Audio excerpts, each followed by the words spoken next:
We are here,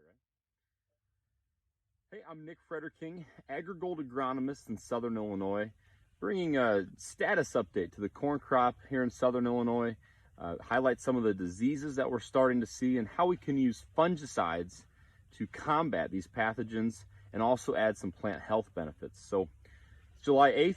We've got a wide range of crop growth stages, anything from V6, V7, all the way through tasseling with some pollination already started. So traditionally, when we get to this VT R1 stage, we start to think about fungicides, and rightly so. We've got some diseases starting to pop up at this time.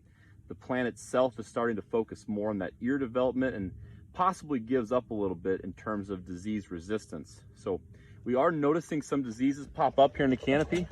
I'll pick one out right here. You notice this gray leaf spot. Recognize that by the long, narrow, blocky lesions that can't grow across the corn veins. We've had the right conditions for these diseases to start popping off. We've had prolonged warm weather. 85 to 90 degrees is really nice for these diseases. We've had high humidity. Southern Illinois is not short of high humidity through the growing season. And then we need retained leaf moisture, some wetness on those leaves. So the heavy dews that we've been getting, any rainfall that we might get, when that gets into the canopy, and we do have a canopied crop, we don't have quite the airflow anymore, and this foliage stays a little bit wetter, a little bit longer. And those are the conditions we need for disease to start popping. Unfortunately, we have some younger corn that is canopying at V8, V10, V12. So these diseases do not wait for the corn crop to get to tassel before they infect. They need the right conditions. And this year we had such late planting, we're going to have some earlier corn subject to infection. And that's what we need to start discussing, is that first pass of foliar fungicide, maybe in the vegetative stage. So I'm an advocate for 2-pass fungicide systems if it works in your operation. This year there's going to be a great time to try this stuff out.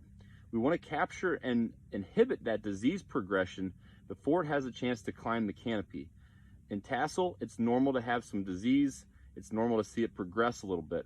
We don't want to see that happen really early in vegetative corn, because that stress is going to play a role in limiting yield later in the season. So scout some fields. If you're starting to see infection early on prior to tassel, maybe consider a fungicide to inhibit some of that secondary infection that would lead to the climbing up that plant canopy.